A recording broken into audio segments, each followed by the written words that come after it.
Welcome to the September meeting of the Berwick Historical Society. I usually do a program each year about natural history. We have recorded history and unrecorded prehistory, which is a human element, but the natural history has been around for a lot longer.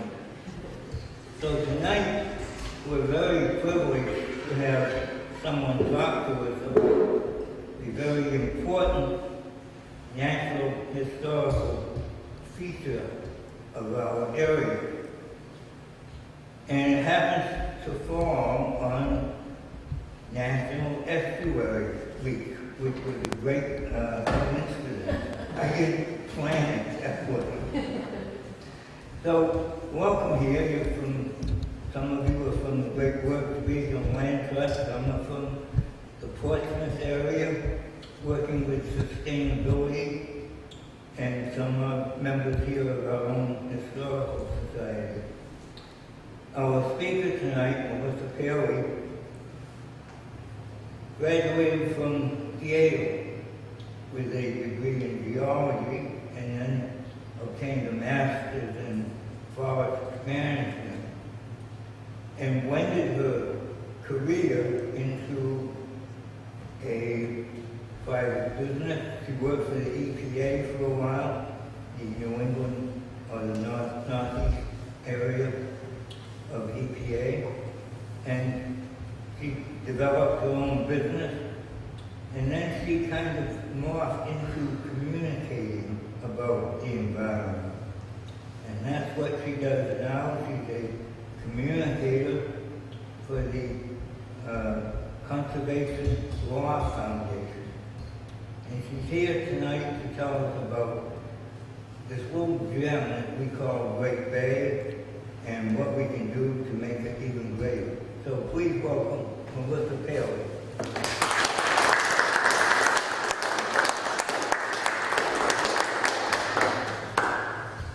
I gotta turn my sound on. Let's see, you told me which button to push. There we go. Push and hold. Push and hold.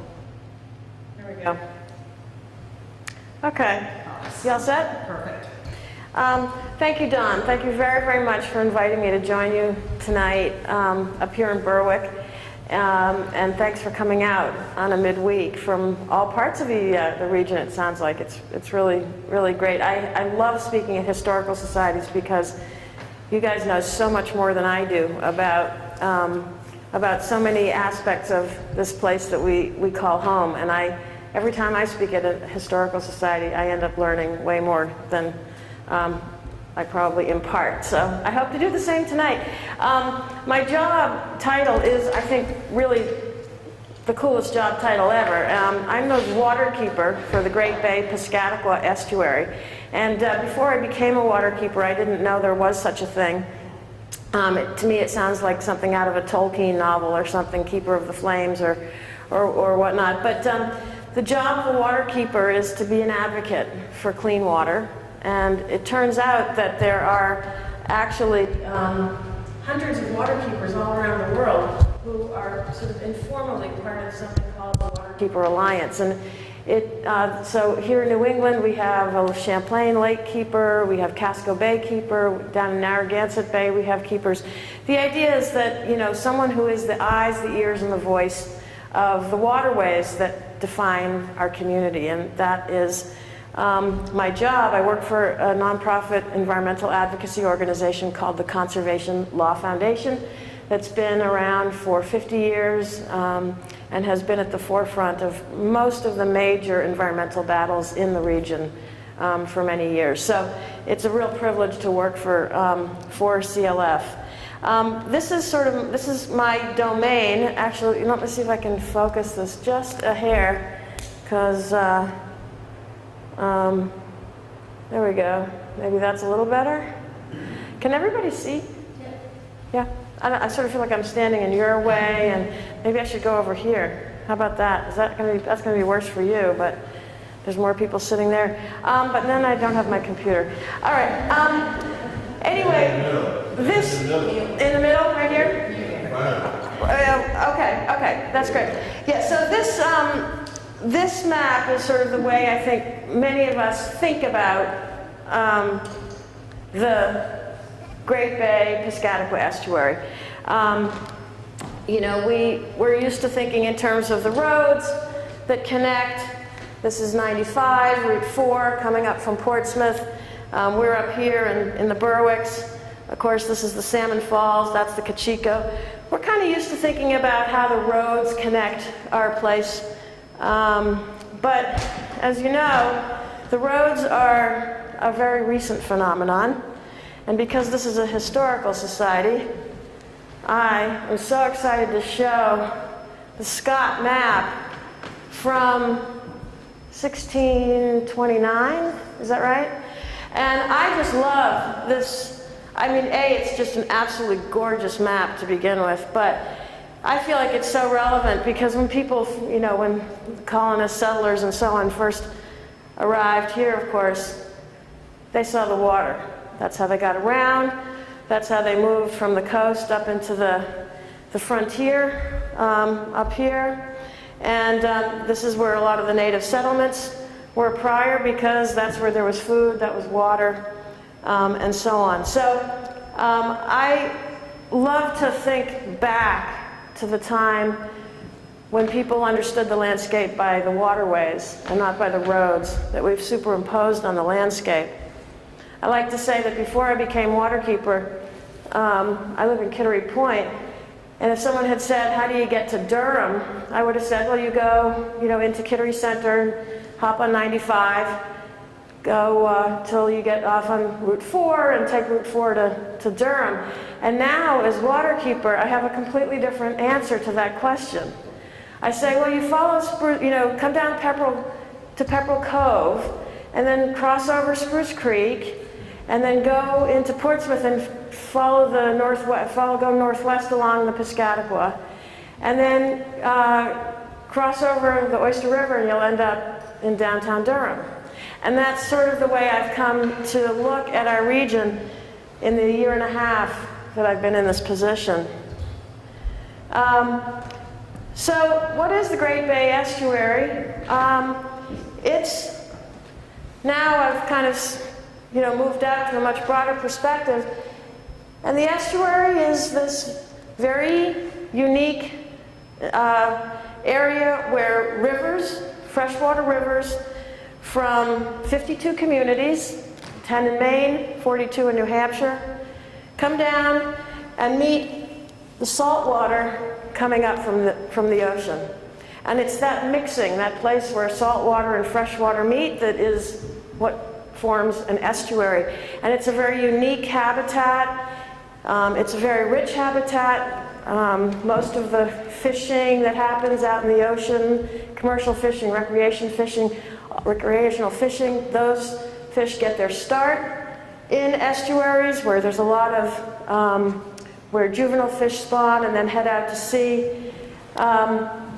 So the estuary itself is defined by where the head of tide, so how far up the tide can come before it's either stopped by a dam, as in the case of Salmon Falls when it gets to South Berwick, or where the natural topography makes it impossible for salt water to progress further inland.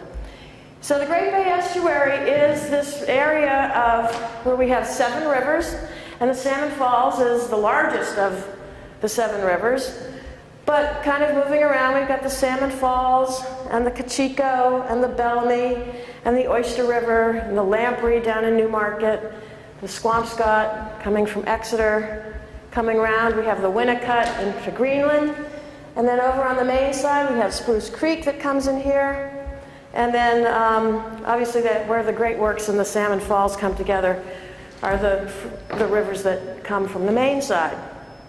So it's a big area when you step back and think, wow, the freshwater drop of rain that falls way up in Lebanon is going to make its way down through the Salmon Falls River and eventually meet that place where salt water moves up with the tides and eventually end up down in Portsmouth Harbor and out out to sea.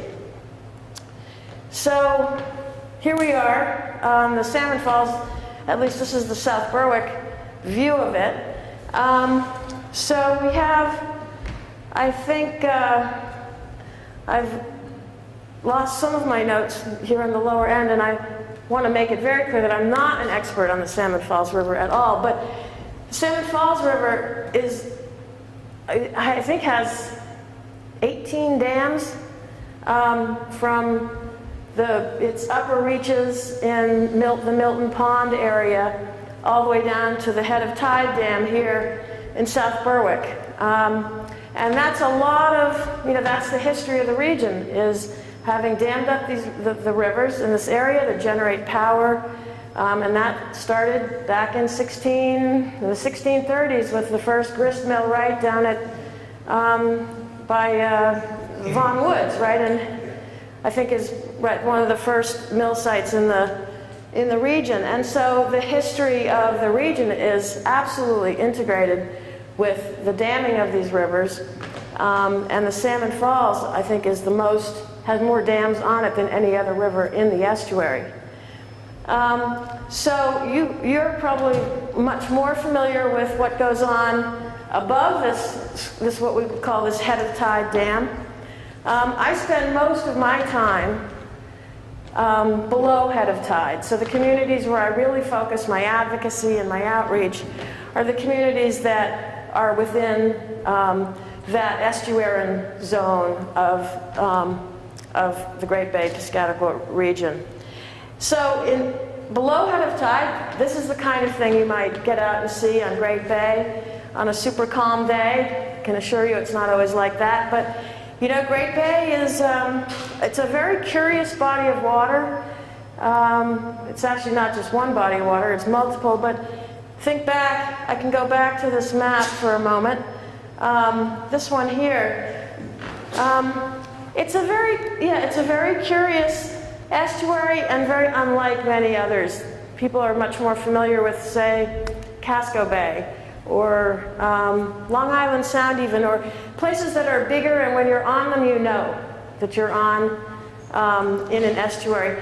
Here we're so tucked away. People who live on the coast, let's say Kittery, Portsmouth, may know that they live on obviously know that they're living in the seacoast region, but the fact that there's this 12-mile stretch of the Piscataqua that then loops around, does a dog leg, and a 270-degree turn, and that there's an entire other set of bays tucked and hidden away back in here is something that is really not apparent to a lot of people.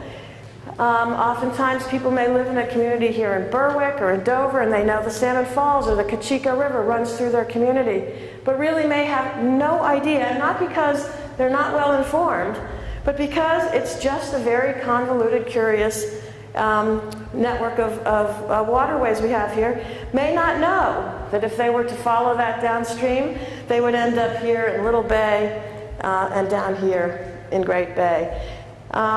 So it's a very convoluted and tucked away estuary, and that is part of the reason why we have some of the water quality issues that we do, is because it's not quite so obvious how we all relate. But I'm sure many of you have maybe been out on the gondola. Has everybody been out on the gondola? If you haven't, it's just a marvelous experience. Of course, you guys all know, but this is the way goods and people traveled around this region for hundreds of years. And there's so much to learn and so much fun on the gondola. Lots of people experience the estuary through fishing or watching wildlife. I've actually seen quite a few seals out on the bay this summer, more than I did last year, that's for sure. But one of the really fun parts of my job is that I do get out on the water. And what would a waterkeeper be without a boat?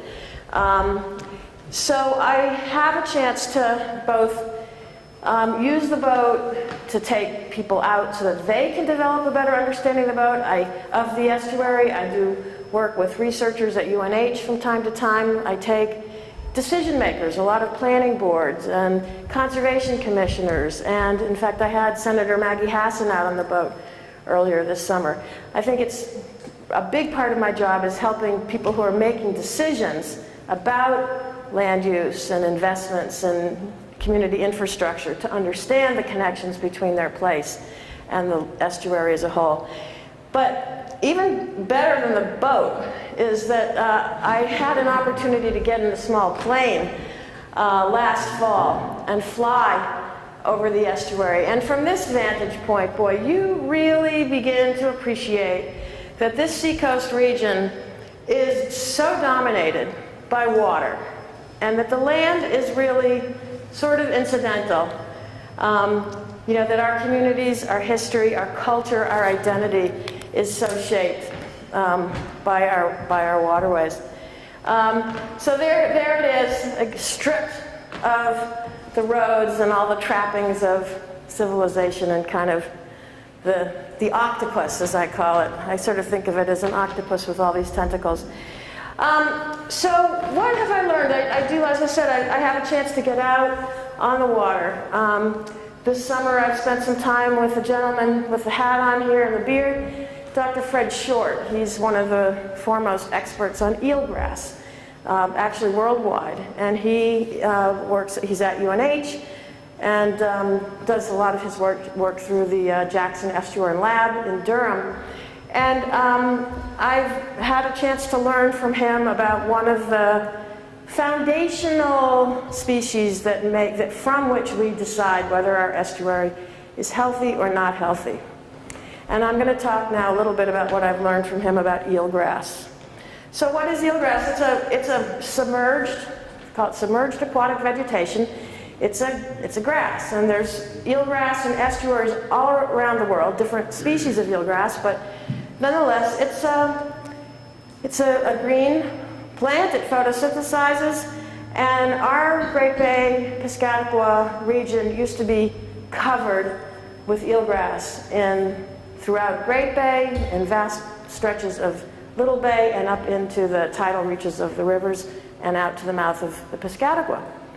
Eelgrass is an incredibly important plant for 5 reasons. I'm going to see if I can remember them all.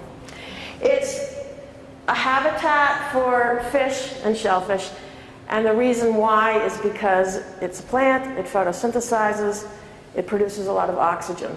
So in areas where you have eelgrass, you have water that's suitable for fish, juvenile lobsters, horseshoe crabs, other kinds of species that get their start in eelgrass meadows. The other things that eelgrass does is it soaks up, it utilizes nitrogen to grow. Nitrogen, we know if we're gardeners, is a fertilizer. We put it on our lawns and in our gardens to help them grow. I'm going to end up talking a whole lot about nitrogen, but I'll start right now, and that is if we have a lot of nitrogen in the water, which we do, the eelgrass takes that up, utilizes it to grow, and removes it from being excessive and a source of pollution in our estuary. So it soaks up nitrogen and grows. The roots of eelgrass and the rhizomes grow in the silty, sandy bottom of our shallow system and hold that sediment in place when winds whip across and when currents whip across our estuary. And you may have heard that we have some pretty fierce currents here in the Piscataqua River. It's actually some of the fastest currents of any river in the continental US. So when you have eelgrass there, it holds the sediment in place, keeps it from being suspended and making a lot of turbulence in the water. Estuaries and wetlands in general are tremendous sinks for carbon. So they use carbon to produce oxygen, and so they're actually enormous. Carbon, the ability of wetlands and salt marshes, mangroves, all those kinds of systems to utilize carbon is 4 times greater than it is in a terrestrial forest. So they're great sinks for carbon. Anyway, I think I got 5 reasons. But anyway, what we used to have in the estuary here is thousands, 3,000 acres of eelgrass meadows. So just think of it as sort of a beautiful green field all across the shallow reaches of our estuary. But it doesn't look so lovely these days. We have lost about half of the acreage of eelgrass that used to cover much of the estuary over the last 20 years. Some of it has been lost to a wasting disease. See these sort of sparse, blackened blades. And we've lost not just acreage, but biomass. So where we once had dense beds of eelgrass, we now have sort of thin, sort of sickly beds. So half the acreage has been lost, but even more significant is we've lost about 80% of the biomass. So there may still be, an area where eelgrass grows, but it's not lush. And what happens is when eelgrass is not thriving, algae and seaweeds, phytoplankton, and other things that are much more aggressive take up the space where the eelgrass once grew. And this is honestly what it looks like underwater in much of Great Bay these days. It might be beautiful on the surface and really quite sad below the surface. When you're out doing research, as I've been doing some with Fred this summer, monitoring some of the transects that he's been studying for the last 35 years, monitoring every year these same transects. You're standing in shallow water at low tide, maybe up to your knees, trying to count the number of plants per square meter, and there's just clumps of these seaweeds that are occupying the growing space of the eelgrass. And why? So what has caused this change? Oh, here's a picture at low tide. You get vast growth of algae, seaweeds, slimes of different kinds, stringy seaweeds. And these are the kinds of views that we're seeing more and more of. Here's a map that shows the historic eelgrass distribution is shown in the darker green, and this is based on 1996 data, which we sort of use as the baseline for a number of reasons. And the lighter is where we're seeing eelgrass now. That shows that 50% loss in acreage, and here it's shown graphically. Again, about from a high up around 3,000 acres to where we are now, down below 1,500. So this is a great concern, and it's one of those ecological indicators that things aren't so rosy in the Great Bay Piscataqua estuary. I'm going to talk about the causes of this in a minute, but I want to jump to another species that we use, that we think about a lot as an indicator of the health of the estuary. It's a much tastier one, and it's oysters, right? So there used to be about 25 million oysters growing in the Great Bay estuary. They were very dense beds, reefs of oysters. I've talked to, maybe some of you have this kind of memory too, but people who have lived around the bay for their whole lives and are older and remember back in the 40s, 50s, 60s, just any day of the week going down. What's for dinner? Oysters. Huge quantities, very large. And oysters are pretty amazing organisms because they grow by their filter feeders. That's exactly what they do. They suck in water through their siphons. They utilize nutrients. They consume the phytoplanktons, and then they excrete the waste in little pellets. But a single oyster can filter up to 40 gallons of water a day. So here's a tank of water from the estuary, and here's the same, with no oysters, there's the same tank of water 24 hours later. And that's it's quite incredible. So when this estuary had 25 million oysters, it was a little cleaning machine taking care of itself for a very, very long time. But unfortunately, there was a wasting disease in the 90s that really, not a wasting disease, of two viruses, MSX and Dermo are the two viruses that impacted oysters here and elsewhere, not unique to Great Bay. And we have lost 90% of the oysters in the estuary. We have about 1 million by our best estimates. So oysters grow in reefs. They like to grow on top of one another on hard substrates. And I imagine that at a time, this actually is not from Great Bay, this is from Puget Sound, where I was out visiting my brother just this summer, and this is his backyard. And you go out on this beach, and you're walking on nothing but oyster shells.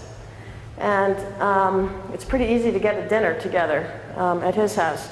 But that is sort of what I imagine it was once like here, not too long ago. There are still some native reefs, and there is still a very small recreational harvest for oysters that starts on October 1, so get your waders out and get your tongs ready.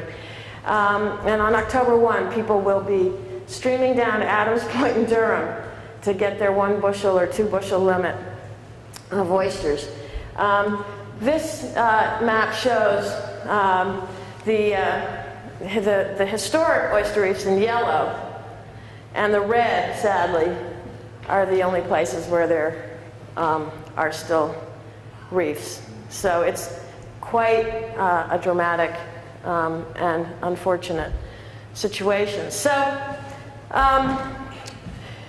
every 5 years, there's a group here called the Piscataqua Region Estuaries Partnership, PREP. And it's it's not an organization, it's a group of researchers, advocates, municipal officials, citizens that sponsored by or funded by the Environmental Protection Agency to look at the state of the estuary. Great Bay is one of 28 bay estuaries that are included in the National Estuaries Program because it's recognized as an estuary of national significance. And because of that, the Great Bay is part of the National Estuaries Program funded by EPA and has this collaborative group called PREP that is marshaling all the data, all the science, every 5 years doing a very thorough assessment of whether the health of the bay is getting better or worse. And the most recent State of Our Estuaries report was released last December. It is based on about 5 million data points. So it's actually a tremendous amount of science, water quality monitoring data, work going on at UNH, all the municipalities, wastewater treatment plants, and so on, are contributing data to this. And this is sort of the doctor's report. It's probably not that easy to understand, but basically the PREP report includes 22 different indicators that we use to assess whether trends are going in one direction or another, like eelgrass. Are we getting, is it recovering or are we losing it? Are oysters rebuilding or not? So these are the kinds of indicators that that the PREP report looks at, and the sort of top line message is that for 4 of these indicators, eelgrass, paved surfaces, meaning roads, parking lots and such, clams and oysters, we're going in a negative trend. For 4 other indicators, we're making some headway. And I'm going to discuss some of these. And for a lot of these trends, we're cautionary. It's not looking great. We're not that sure that we're going negative, but we're clearly not going positive. So what is sort of the, what's the cause of the decline? And the bottom line is there's no single cause for decline. It's like someone who's, been eating McDonald's, a steady diet of McDonald's for 40 years or whatever. I mean, is it just the French fries? Or is it the French fries plus a lack of exercise plus the smoking? Right. An estuary is a very complicated system. So there's no one single cause of our stress. But it's very clear, based on all the research here and in estuaries all over the Northeast, that we have too much nutrients in our water. And what are nutrients? Phosphorus and nitrogen. So up here in the freshwater segments, we talk a lot about phosphorus. Down in the tidal reaches, we talk a lot about nitrogen. These are called nutrients because they do make plants grow better. That's why we put them on our lawns when we fertilize them and in our gardens when we want them to grow. But I consider nitrogen and phosphorus like double chocolate brownies with ice cream. A little bit's good, and a lot of it is really not good. And we have way, way, way too much nutrient in our water. In fact, we have, based on our understanding of how other estuaries work, we have 3 times more nutrients than we should in our estuary to achieve sort of thresholds of health. And what happens when we have too much nitrogen down in the tidal reaches is those algae and seaweeds that you remember from those slides, all that proliferating, that stuff is aggressive. It grows rapidly when there's a lot of nutrient. It grows faster than the eelgrass can. It outcompetes it, and it makes it very hard for the eelgrass to thrive and to reproduce. And then it sets up this negative cycle. And that's where we are, because when the eelgrass is weakened and not healthy, those roots that are holding all that sediment in place because of our swift tides and the winds that blow across our estuary, those roots can't hold that sediment in place. So all that tide, all that wind stirs the sediment up, makes the water turbid, cloudy. And when you look at the estuary after a rain or after a big wind or a storm like the one we just had, you can see it looks like chocolate milk. It doesn't look clear. And without that eelgrass there to break up those currents, to hold that sediment in place, we have, again, this negative sort of spiral that we're in. The algae, the seaweeds, they don't care. Bring it on, more nitrogen, they grow faster. And so that's really one of the leading causes. It's not the only stressor in our system, but it is a primary stressor. So where is all this nitrogen coming from? Well, we have in our region here, remember those 52 towns, 10 in Maine, 42 in New Hampshire, we have 18 wastewater treatment plants.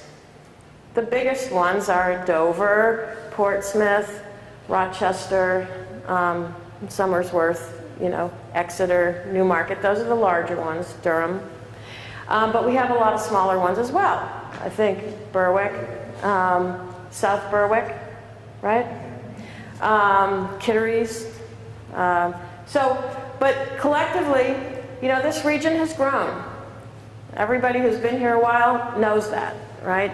Our population has doubled over the last 50 years. We're up around 400,000 now. More people means more sewage. And about half our region is on public sewer that goes to wastewater treatment plants. About half our region, especially up here in the Salmon Falls and in the upriver areas of the Lamprey and so on, are on septic systems. But water runs downhill. So more people means more sewage, whether it's coming from wastewater treatment or septic. But if you think about all the nitrogen in the system, think about it as a pie, about 1/3 of it is coming from wastewater. You might say only 1/3, but it's a big 1/3. The rest of the 2/3 are coming from all these other sources: septic systems, roads, roofs, atmospheric deposition, pet waste, the fertilizers that we put on our lawns and our gardens, the farms that utilize manure and so on. If that runs off, it's a big, it's a big flush of nitrogen into our rivers. And so again, it's coming from a lot of places. A large chunk of the stuff that's coming from other than wastewater treatment is actually coming from atmospheric deposition, because tailpipes of our cars and our industries put nitrous oxide into the atmosphere.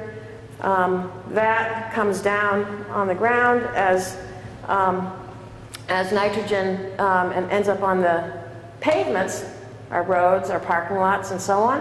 And when it rains, it gets picked up in the rain and washed off. Again, sewage treatment plants. This is Pierce Island in Portsmouth, which is, still, really, it's hard to even say, but this is still treating sewage at only a primary level.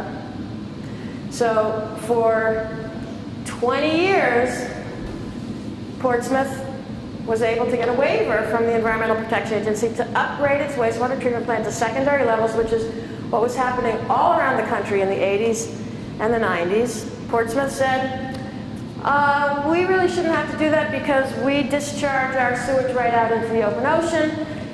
Therefore, it gets diluted, and we don't have water quality problems from it.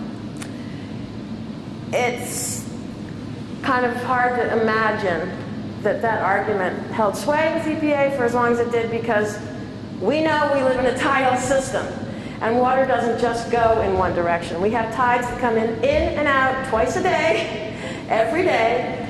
And furthermore, Portsmouth wasn't sending its sewage out into the open ocean, even if it were. That, in my book, wouldn't have made it okay. It was sending it out into the middle of the Piscataqua River.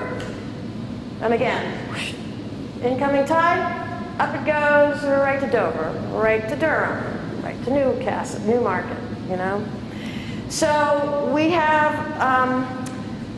the work that my organization did was to pressure EPA to say, listen, this isn't working. We have a highly impaired estuary here, and you cannot continue to give waivers to cities like Portsmouth. They have to upgrade their wastewater treatment plant.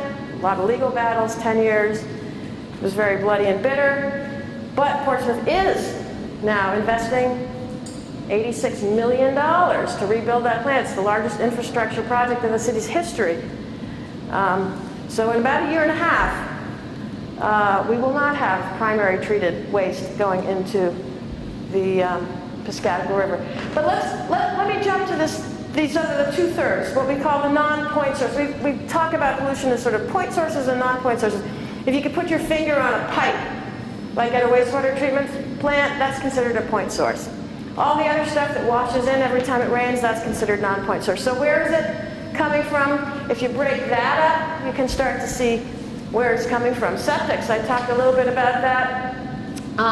About 30% of our nitrogen comes from septics, which may work very well for what they were designed to do, and that is to remove bacteria from waste so that it doesn't contaminate your drinking water supply, which is probably within 100 or a couple hundred feet of your septic system. But they were never designed to remove nitrogen. People weren't aware of it when the systems were designed, and the waste settles out, solid waste in the tank, and the liquid and nitrogen is water soluble, so out it goes into the leach field. and it's flushed through the soil into nearby wetlands and waterways. People love to fertilize their lawn. There's a tendency to think that if a little bit is good, a lot is better. But unfortunately, a lot of that fertilizer doesn't get utilized by the roots of the plants, and if it's applied right before rain, it gets washed into, again, rivers and wetlands and down into the estuary. People with water views tend to like big water views. And this is a problem because if they're applying fertilizer on their landscape, but there's no vegetation between them and the water's edge, again, there's no roots, no plants to draw up that nitrogen and use it for growth before it ends up in the water. Pet waste, it's hard to believe, but it is true. We have about 20%, no, I have to go back, 17% I think, of the nitrogen in our estuary we estimate comes from pet waste. So, lots of towns, communities are doing a much better job of putting bags and signage to try to encourage people to pick up after their dogs and so on. But that is a significant source of nitrogen. So here I just talk again about the population growth. You can see back in around 1960, we were at about 200,000, and we're pushing 400,000 in our region now. I'm sure you see that here, as Portsmouth grows and Dover's growing and people are pushing, the shipyard is booming, but people can't afford to live in Portsmouth. They're moving further and further. A lot of people working at the shipyard are living up in Lebanon and up in this area, and that's happening all around the watershed. But the thing is that it's not just it's not a linear. Our use of land is not linear with our population growth, because what has happened over the last 50 years is people build bigger homes. People have more landscaping. Our corporate headquarters and our businesses that used to be downtown are now at places like Pease Tradeport, where they have big facilities, huge campuses, lots of landscape, big parking lots. We have more and more, malls and roads, and all of these hardened surfaces, these impervious surfaces where water cannot percolate down into the ground, are a source of pollution when it rains. So, this is back in my overflight here. Anyone? Well, who can guess? Who knows where that shot is?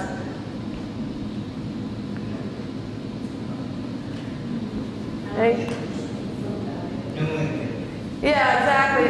That's the runway right there. This is the main stem of the Piscataqua. This is the industrial stretch of the river with the power plants and the cement and Tyco and Simplex. There's a lot of industry along the river, and then right behind you see the airstrip. And then this is Great Bay back here. Again, it's gone up here, it's wrapped around Fox Point and Newington, gone down through Dover, and there it is back, and you're seeing back into Exeter and Newmarket, Newfields, and Stratham and Greenland. This is Elliott, and I think this slide sort of, to me, captures a lot of the different kinds of development that we've seen here over the last, well, certainly since the air base was put in the 50s. But this tremendous mix of residential that's becoming, more and more cutting up the landscape, the industrial and commercial. And this is the kind of change that we've seen from an area that was once largely wooded. So the point here that I want to make, though, is that we welcome growth. We welcome new jobs. We welcome a thriving economy. What we need to do is grow in a managed way so that we're not continuing to elevate the pollution loads that are getting into our system. And that means making investments in things like this. This is the Pierce Island wastewater treatment plant construction site. This is actually now a year old already, so I'm sure it looks very different. It's not the big hole, but you're looking right out across the river. That would be Kittery on the other side. No, that would be, it may be. But anyway, so wastewater treatment upgrades are happening. It's one of the, if you think about those indicators from the state of our estuaries, this is one where we're making great progress. Dover has substantially improved the operation of its wastewater plant, as has Rochester. New markets, new wastewater treatment just went online. Exeter's is about a year from going online. Portsmouth's about a year and a half. Our nutrient levels are absolutely dropping as we see improvements in wastewater treatment. So this is a really great thing. This is Dover. They've done a lot of work there.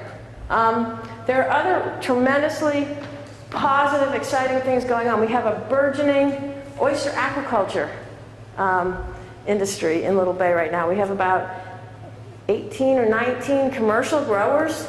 Some are big enough to be making a living doing this.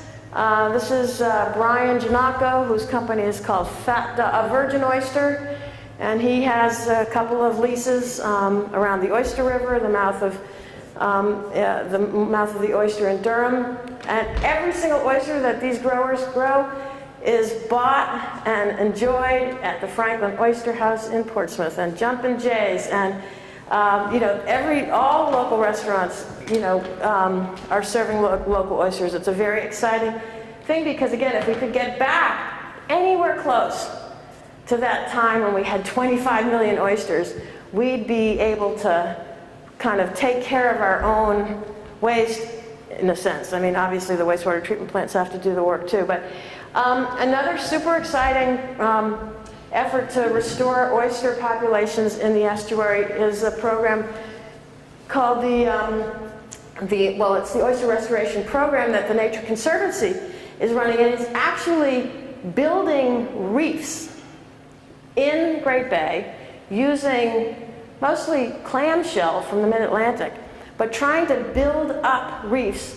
of clamshell and then seeding the reefs with oyster shells that have been collected from the restaurants that are serving the oysters and seeded with juvenile oysters. So people around the estuary, about 130 at last count, are taking those oyster shells that are collected by a group called the Coastal Conservation Association. They're collected at the Jackson Lab in Durham.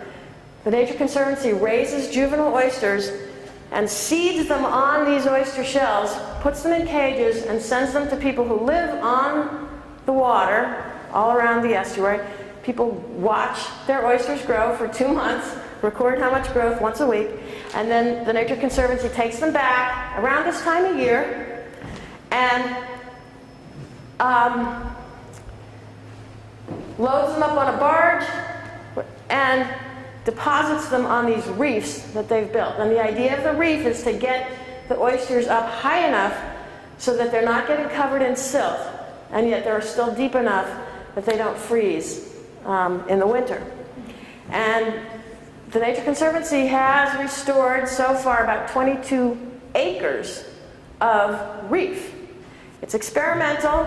Some of those acres are doing okay. Some are not doing well at all. Some are actually beginning to catch. So this is a program that is very exciting. Again, how do we bring back, recreate conditions so that the system can function in the way that it should and used to? Another sort of restoration activity that's been going on around, and I think you're probably talking about some of these issues up here, is dam removal. This was the mill dam, the Great Dam in Exeter, and it had a pond back in here, the impoundment. They got a notice of deficiency from the state. You're either going to have to spend many millions of dollars to upgrade the dam, or you need to figure out another solution. The community, after about 10 years of study and lots of community engagement, decided to remove the dam. And what happened is all of that water that was sort of impounded behind the dam, which was filled with sediment that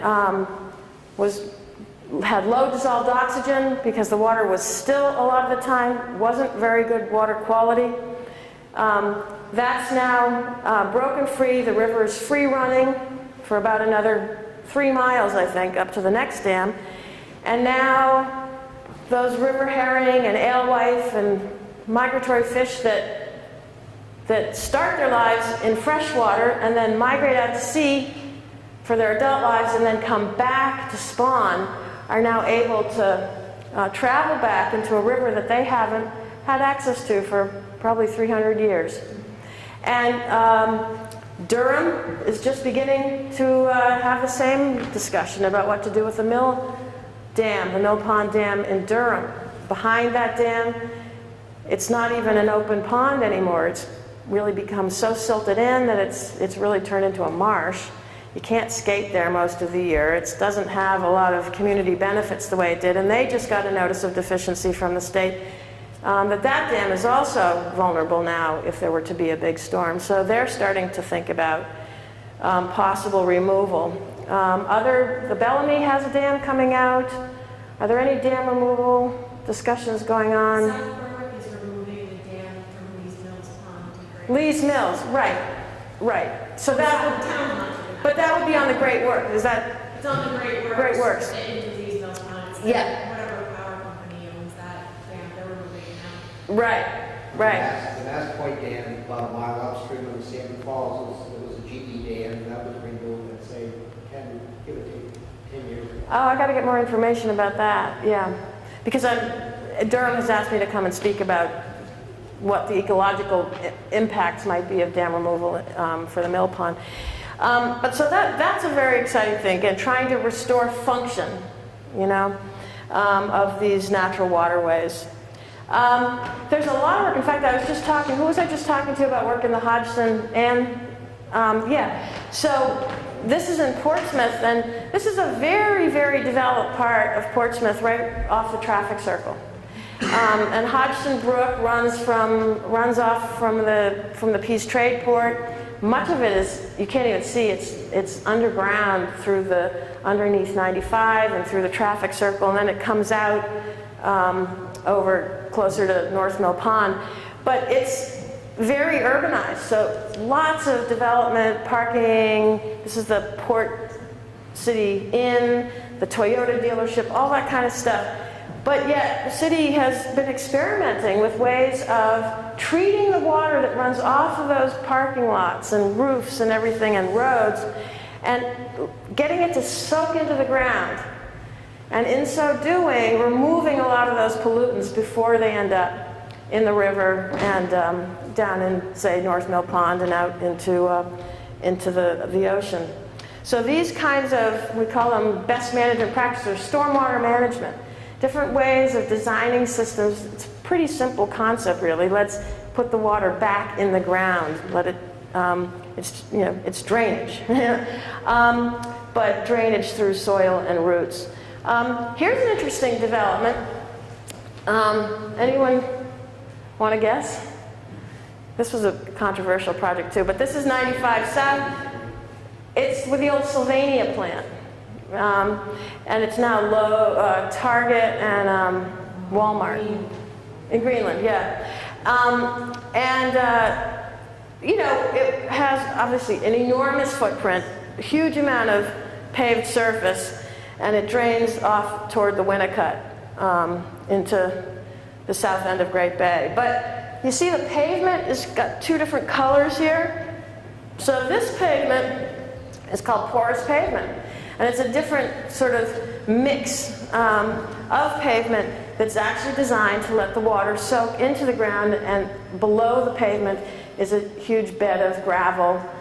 So the water, instead of just running off with all the oils and nitrogen that's deposited from the atmosphere and everything else, it soaks into the ground and again is treated before it gets into the water.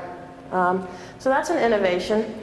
I feel like there's a lot of communities talking about better use of fertilizers, less use of fertilizers, certainly on land that's owned by the municipality, so ball fields, cemeteries, parks, along the streetscapes and so on. Dover passed a resolution last winter to eliminate the use of fertilizers and toxic pesticides.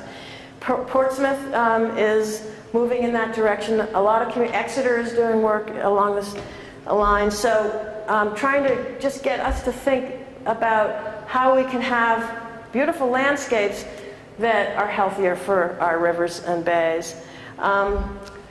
You know, we have thousands and thousands of storm drains around the watershed. In Kittery alone, there are 1,000. In Kittery, and that's not even a big town. What happens? You know, it rains, big rain, it all goes down the storm drain. We think that maybe that's getting treated somewhere, or if we think about it at all, which most of us don't, why would we? It's out of sight, out of mind. It's not getting treated. It's going right into the nearest river, stream, or in this case, Spruce Creek. So a bunch of high school students called me up and said, we got to do, where does it go? Well, when they found out it goes right out into Spruce Creek where they swim and fish, they're like, okay, we're in. We're going to do something about it. They started stenciling all the storm drains, made a little video, showed it on community access television. You know, they stopped to think about where it goes. And when they found out the answer, they decided to do something about it. I do a lot of cleanups, and I'm not the only one that does, but I've got one on Friday. This is National Estuaries Week. We're going to be meeting at Adams Point at 9:30. If anyone wants to come, bring your kayak. We'll go out, cross over to the eastern shore and clean up about 2 miles of shoreline down into the Great Bay National Wildlife Refuge. You know, most of this trash is coming up with the tides.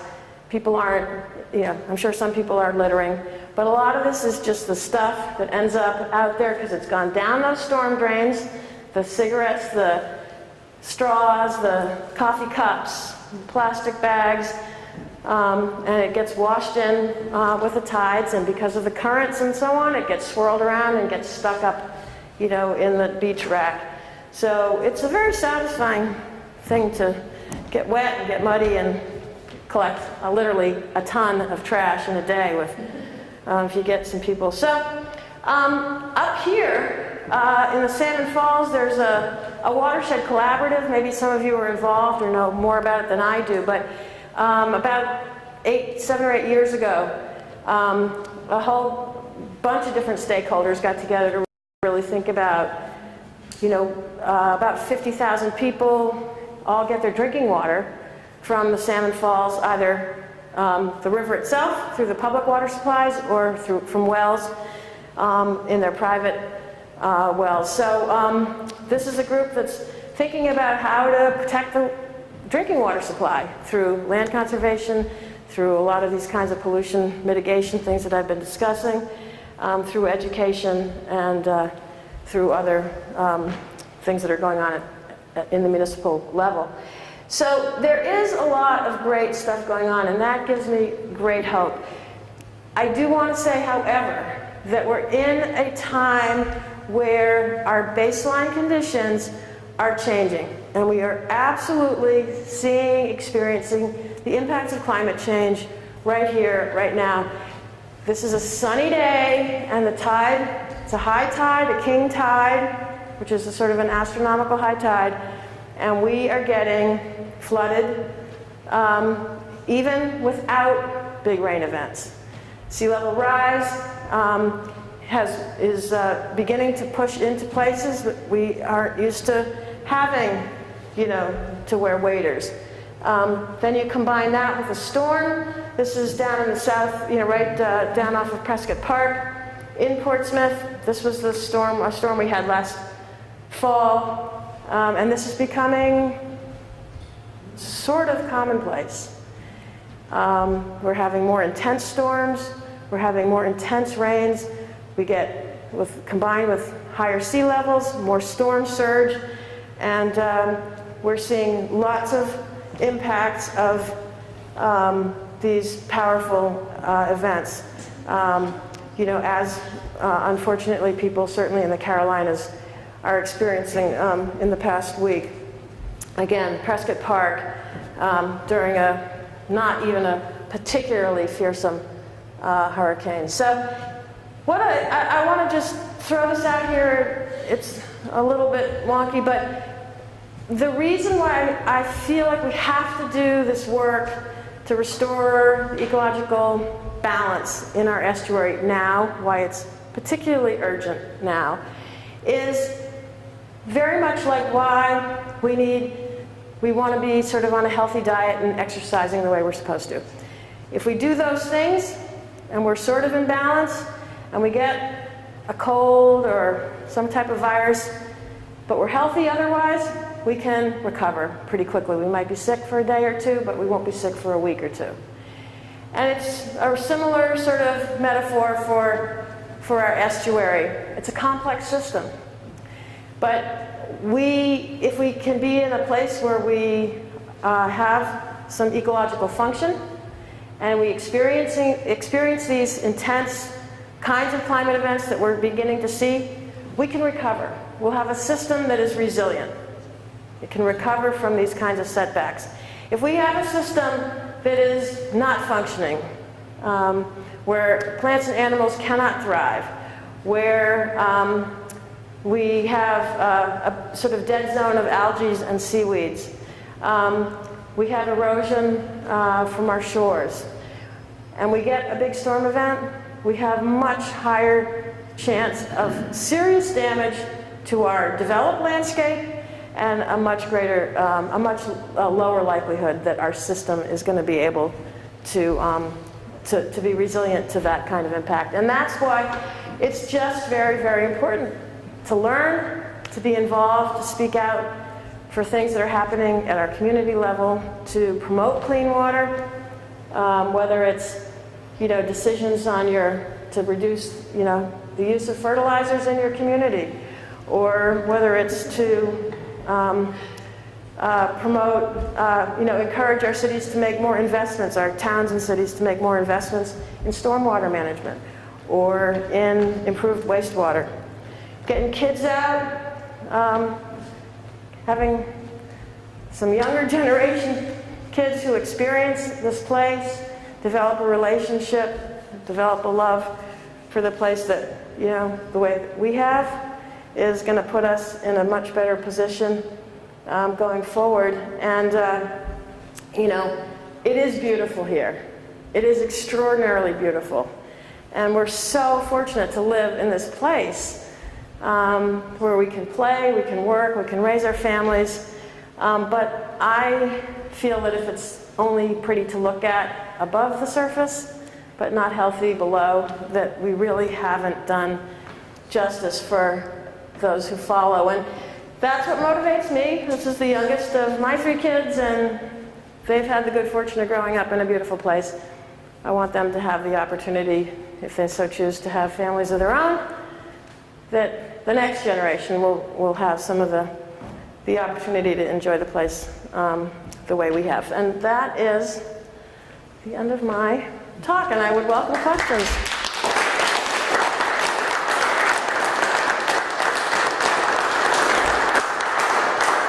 I know I've thrown a lot of information out, and you're historians, so maybe you're not used to... Yes, Don. Let me kick it off.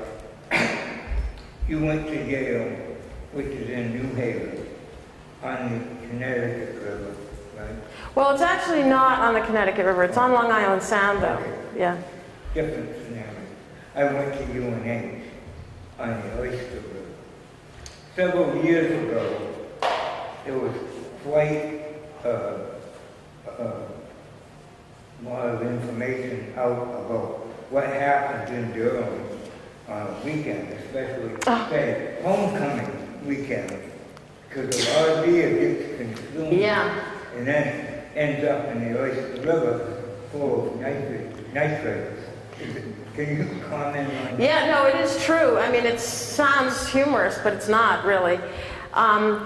So the population of Durham in July is about 7,000. The population of Durham in November is about 25,000, right? So this huge flux, right, in population because of the university. And the wastewater treatment plant it's really hard to operate a facility that has that kind of crazy change in flow. Because sewage treatment works with bacteria that break down waste. So they've got all this waste to deal with, and all of a sudden they've got no waste to deal with, and they're like, they can't figure it out. So it's very hard to tool.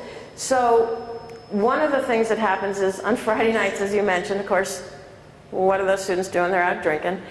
And you only borrow beer, you don't own it. And so there's this huge spike in urine, and most of the nitrogen actually comes from urine, not solid waste. So anyway, I forget which professor, maybe somebody here knows.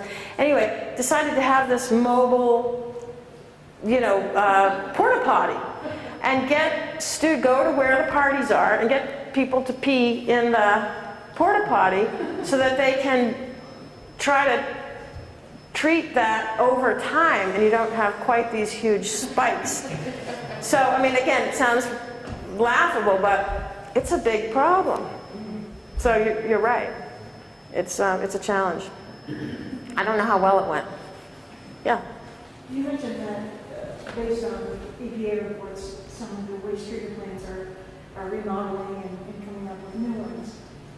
Do you think that's the only reason why they're doing that, or do you think the municipalities are really keeping the warning and doing it voluntarily, or doing it because they're forced? I mean, either way is great, but do you think that's helping? Do you think municipalities are really engaging in this?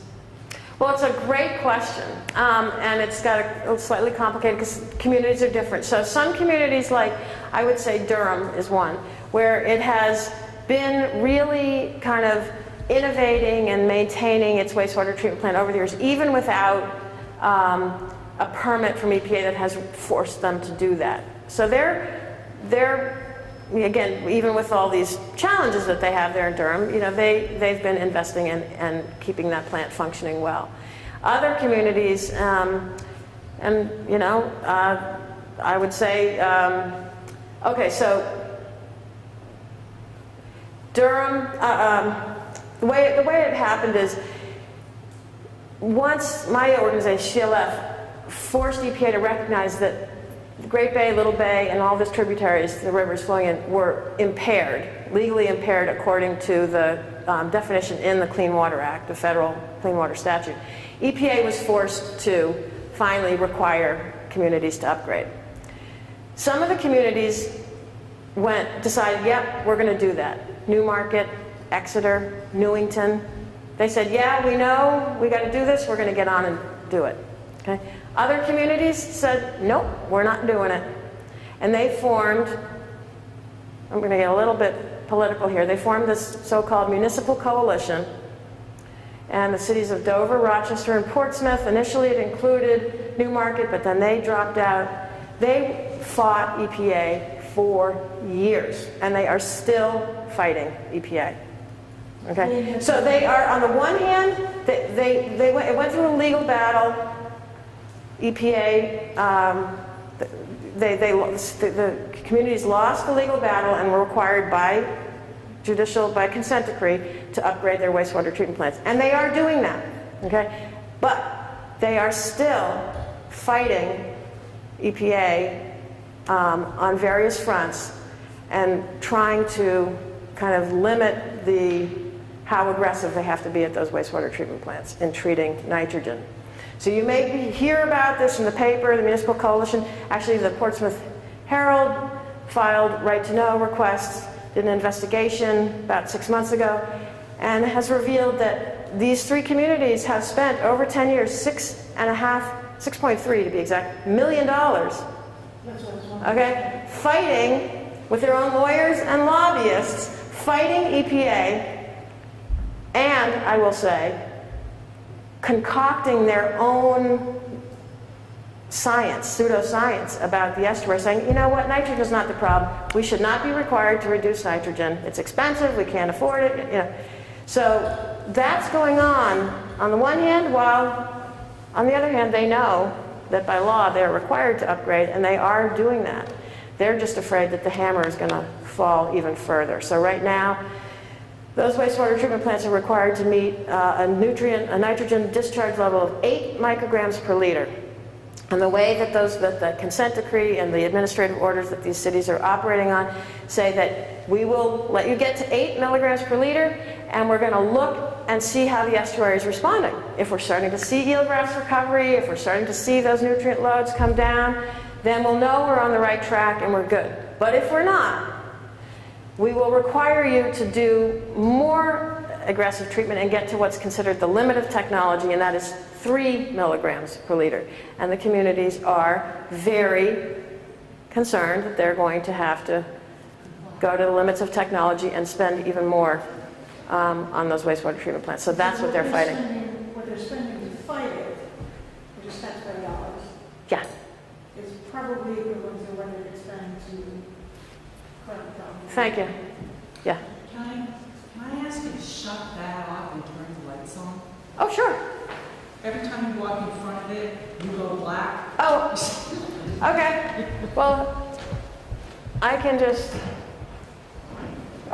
you want me to turn this off? But it's more the light going up to the... Oh, okay, okay. It turns All right. the projector Yes. off. Yeah, so you tend to categorize when water hits the ground. So you have, we talked about the sewer districts and the sewer treatment plants that are trying very hard to deal with it. 1/3 of the water that's going downstream, and then the other 2/3 is non-point.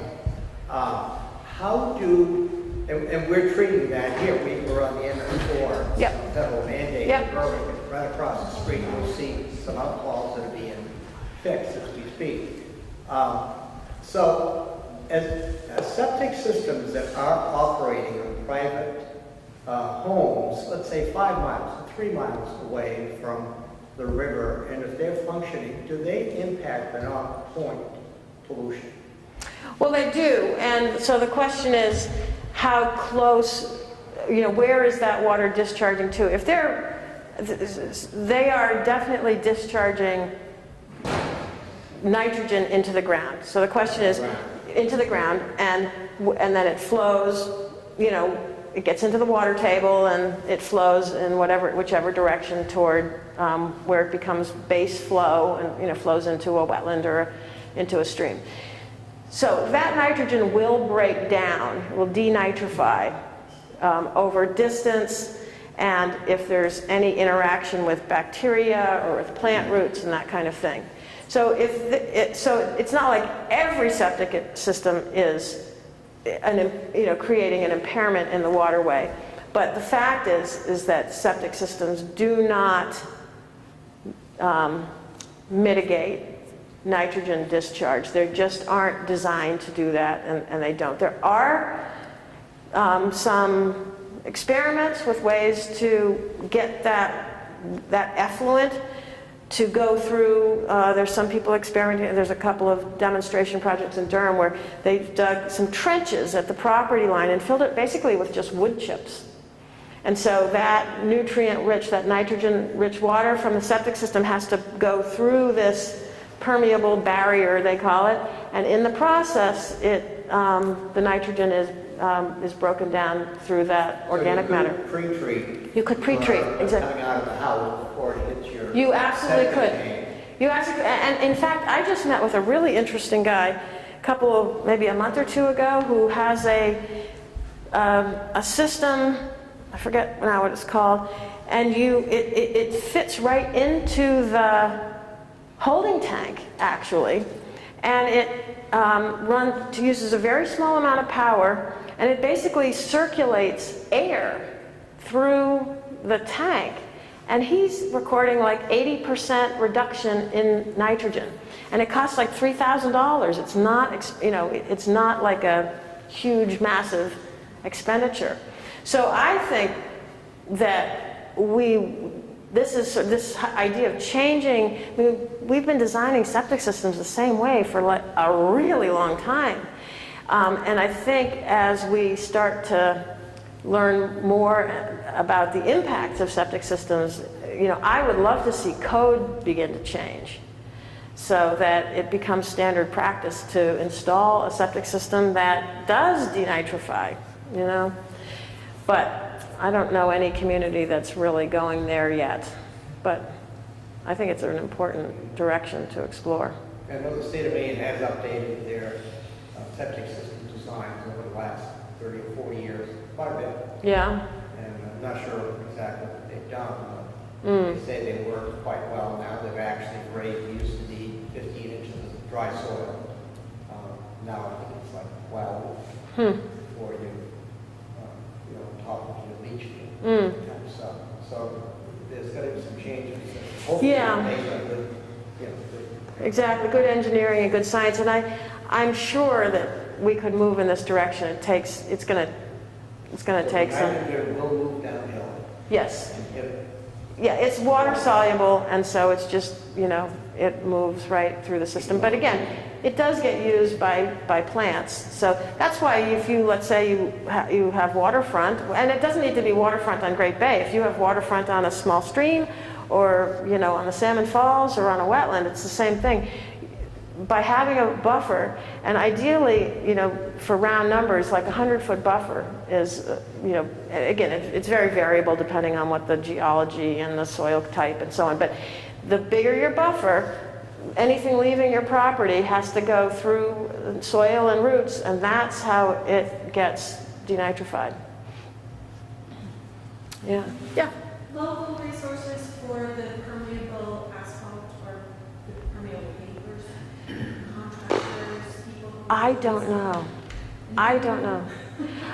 There's a stormwater center at UNH that's doing really, really great work, and Jamie Houle, Houle, would be the one to ask. The porous asphalt has sort of some mixed reviews because the way it's set up is that instead of the aggregate being like really tightly knit together, it's like a little looser, so the water can percolate. But sediment also gets in there, so it doesn't work in areas where you have to sand, for example. Like, it works much better in more southern areas that don't have winters the way we do. But if you sand on top of it, that clogs up the pores, and then you have to vacuum, so they have to have a special vacuum to do the parking area. So it's not. So it's not really a residential solution for. I don't know. I mean, do you sand or salt? I mean, I think if you salt, maybe but I'm not an expert on this. The other thing, of course, is as long as we're on the topic of driveways, and again, I'm not an expert on this, but my understanding is that there are two kinds of seal coat. One uses asphalt, and the other uses tar. Does anyone know more about this than I do? Okay, one is better. Coal tar is the carcinogenic. It's a coal tar processing byproduct, and it's the carcinogenic substance in it. So you want the asphalt-based The asphalt. seal coat. Right, but better yet is to leave it gravel or, but that's hard when you're plowing, I know, I have one. But anyway, there are different, there are better and worse seal coats too. Do you know if the location in Greenland, that industrial area, the targeting most, did they do that voluntarily, or was that I think it was a requirement. I think it was a requirement from Greenland, from the planning board, was to. so from the municipality? I believe so, or it might have been. There might have been a legal settlement around that too. I'm not sure. The Bluebird storage area that they just put in over in Rochester, 202, that has porous pavement. And I asked the fellow, I said, is this porous? I recognized there was something different. He said, yes. And I said, why did you put that in? He said, it was a requirement. The the city of Rochester made them. Interesting. That's very interesting. That's cool. Yeah, this whole area of stormwater management is super interesting, and I showed you a little bit of some of those infiltrate rain gardens and things like that in Portsmouth, but Dover has really done some fabulous work on reducing stormwater from this one watershed called Barry's Brook, and it's a really highly industrial developed part of Dover. I think it's by where the hospital is, and that stretch of, what's that road? Which one? Central. Yeah, I don't think it's Central. But anyway, it's this Barry's Brook watershed, and it had it's about 30% impervious. So it paved, 30%. So parking lots, hospitals, roofs, roads, all that kind of thing. And there's sort of this threshold that people talk about, the 10% rule. When you take a natural forested landscape, you know, where 100% of the water that hits the ground can soak into the ground, that's you know, under natural conditions. Once you reduce infiltration by about 10% on a landscape scale, you start to see a lot of water quality problems begin to, it's not like there are no problems at 9.9% and then all of a sudden at 10% something magic happens. No, it's obviously, you know, on a gradient, but there is sort of this to try to keep our impervious surfaces to less than 10% of the landscape. And in that Barry's Brook watershed, they were at 30%. So again, all kinds of water. It's hot when it's on the pavement, it's got sediment, it's got oils, it's got nutrients, all right into Barry's Brook and then out into the Bellamy. Through a system of about 15 different sites, they've managed to reduce the effective cover, impervious cover, to 10%. So they've been able to get a lot of that runoff to soak into the ground. They didn't tear up all the pavement and plant grass or trees. They've created catch basins, vegetated rain gardens, a whole network, and they've done it very inexpensively. You know, they didn't go to like one of the environmental engineering firms and, you know, they would have said, yeah, that will be like $10 million, thank you. No, they did it very creatively using their own equipment and experimented with all sorts of things, and they worked very closely with the Stormwater Center at UNH. And it's become a real kind of a case study for how municipalities can get serious about stormwater. Yeah, they just in Dover on Silver Street, that's what they did. If you drive down, they did the runoff goes into the rain gardens, and then there's the sidewalk. So you can see all along Silver Street, when they redid that whole road, they put in a whole bunch of detention. That's awesome. So the water from the street goes there first. That's awesome, and that's sort of what we need to just sort of get, that needs to be the new normal, right? That when you're paving or designing or building or permitting, that it's done mindful of managing all that runoff. I was just at the Market Basket in Rochester off Route 11, and Yeah. their parking lot, they also have rain gardens in the parking lots. Uh-huh. Some, and then there'll be a couple of manholes or whatever that aren't, but it's at least they're trying. Trying, yeah. So, I'm not sure if you're aware that we've had a 12-acre cannery covering most of downtown. Yeah. Which is no longer there. And through the last 5 years, we've kind of been envisioning, and we want green space as part of that 12 acres. So I think our town is going to be doing their share, keeping it, you know, we're going to be well above the 10% reduction of that virtually unresolved urban. Right. So there's going to be some green space to capture some water, and I think with the end of store, you know, we're going to be helping. That's exciting. Yeah, I think the impairments in the Salmon Falls River are mostly dissolved oxygen, so there's the amount of oxygen in the river is too low, and that makes it hard for fish to survive. And a lot of that dissolved oxygen comes, A, when you have a lot of nutrients, you get a lot of algae, and so that diminishes the amount of oxygen. But when you have a lot of dams and all those impoundments, so water's not free-flowing, it's not being aerated, that also depresses the oxygen. So all of these, dam removal would probably help, but I think a lot of the kinds of mitigation, detention, infiltration will make a big You difference. said at the top of my ear, you said there were 18 dams between the headwater of the Salmon Falls River and by the time it hits the open ocean. Do you mean man-built dams or natural waterfalls? I read that in the, I think in that Salmon Falls collaborative, I know there are 5 dams, 4 dams just within the first 5 miles of, from head of tide, South Berwick. Yeah. Yeah. But then I think there are many, and it's probably not just on the main stem of the Salmon Falls, but on tributaries to the Salmon Falls. Yeah, and that would be man-made, Yeah. I don't want to cut you off. It's There's getting a lot late. of food here. Okay. I'm getting hungry, and